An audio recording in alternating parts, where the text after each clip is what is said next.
Hello, and welcome to the 17th episode in our series, The End of the World as You Know It. I'm your guest lecturer, Dr. Scott McKenzie, and today we'll discuss Revelation chapter 17, written by the Apostle John. Class, a long time ago I came to the conclusion Islam would be the religion of the New World Order, ruling an empire much as the Catholic Church once did in Europe, with the center of their religious and political power being in the city of Rome, Italy. Therefore, if Islam is the religion of a future, that seventh world empire, there must be an Arab city that will be the religious and political center of this new caliphate within this new world order and its government. In the book of Revelation, chapters 17 and 18, Babylon is mentioned, and though this is possible, I've looked at the city of Babylon through the lens of Google Earth, and I don't see this city becoming a religious capital or the center for world trade. But there are those who say Mecca would fit perfectly, as it's already a worship center and is known for trade and its enormous wealth. Also, you would be able to see the smoke of this city burning from the Red Sea when it's destroyed, as described in the book of Revelation. The merchants will see that and mourn. This city is going to be destroyed because the leaders who have taken the mark of the beast and worship the Antichrist as God want to do this for him. Yet there is another possibility. What about the Abrahamic family house, a new religion combining Islam, Christianity, and Judaism? Its worship center is located in the capital city of the United Arab Emirates, and the UAE is located on the Persian Gulf, which makes for easy access for merchant ships, truckers, trains, planes, and automobiles needed to move the merchandise as well as transport pilgrims to this new holy site. If this turns out to be the center for worship, wealth, and power, this means Babylon needs to be taken symbolically, not literally. Time will tell. And so with that said, let's look at chapter 17 in the book of Revelation, where the Apostle John, turned prophet, is confronted by an angel. Look at verses 1 and 2. And there you are introduced to a whore representing the religions of the world. But why a whore? Because a whore symbolizes unfaithfulness.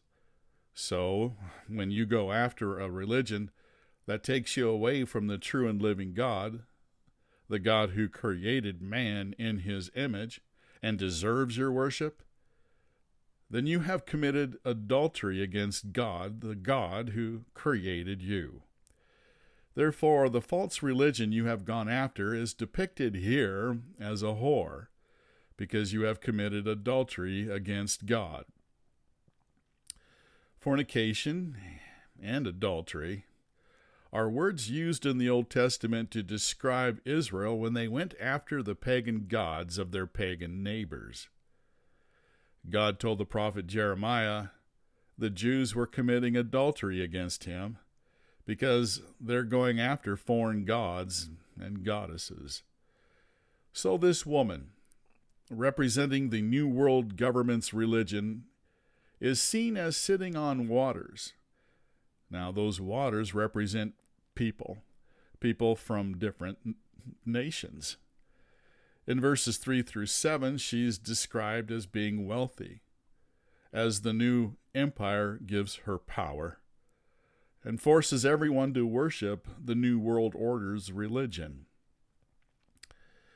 Well, class, in the days of Nimrod, before the continents were divided according to the book of Genesis, they worshipped Nimrod's wife and son. They had a world religion.